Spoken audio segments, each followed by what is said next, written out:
Once, a long, long, long time ago, there was only darkness. And then shit started to happen. And then this little ball of rock and earth and water and dirt and everything else started to pop off with life. Then these curious beings arose that called themselves human. Shortly after they began to speak to each other, they began to curate and keep history. But, like everything humans do, things get overblown. Some people would have you believe outlandish, crazy stories in order to take your faith away from humanity and put it in a thing called God.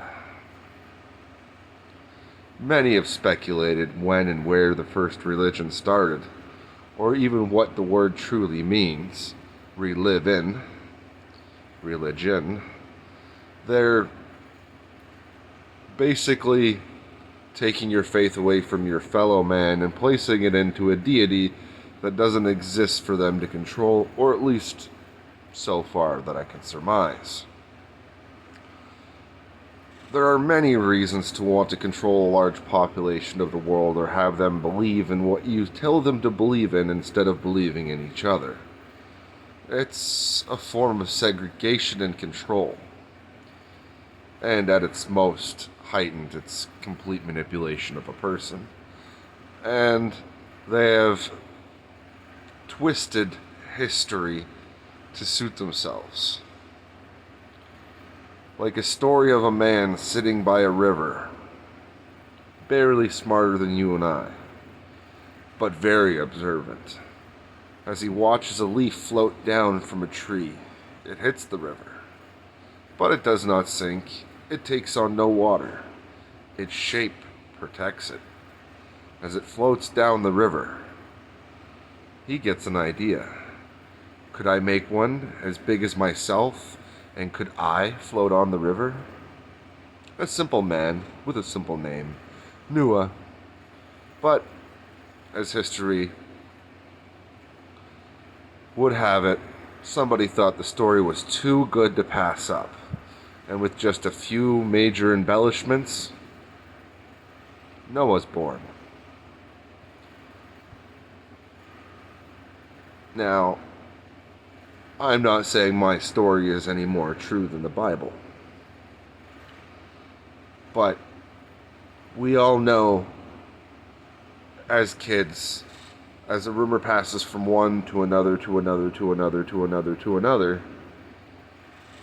it changes the story. It changes the narrative. So I'm going to ask you, the next time you think you're all high and mighty because you believe in God, ask yourself, where did the story start? And exactly how much of it is bullshit. I'm not saying don't believe in God. Even I, a godless heathen, believes in something greater. But I don't believe God is at the beginning of our universe or the beginning of our story. I don't think God is anything the way we see it. You know? I like to believe that true God is in the power of you and me in your hands and what you can do in this world to help, not what you're going to hope for in the next world. It's a carrot on a stick. You know, you're always going to be chasing the carrot, ignoring the person holding the stick, and ignoring everything around you. So, I'm not asking you to stop believing in God. I'm asking you to stop believing in the fairy tales that everyone is telling you. I'm asking you to put your faith back in humanity and everyone around you. Because, I don't know if you noticed, but the way things are looking, we're very close to major collapses around the world. And it's going to hurt a lot worse than anyone thinks it is. Especially if something else totally drastic happens some sort of act of nature, you know. It, we're not prepared. Too many people have their heads buried in the sand and they think God is going to save them. As far as I can tell, there is no God in this world nor the next. I think we're still waiting. I think it will be a long, long, long time. With the way humanity is, I don't see any of us raising to take that gauntlet anytime soon.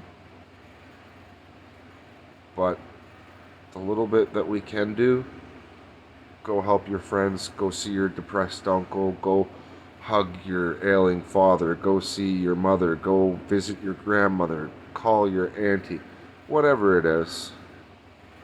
Don't wait for God to do it. He's not going to. And don't believe everything you read or you hear, because sometimes the simplest explanation is often the most fitting. And anybody can make up a story, especially if they have a really good starting point.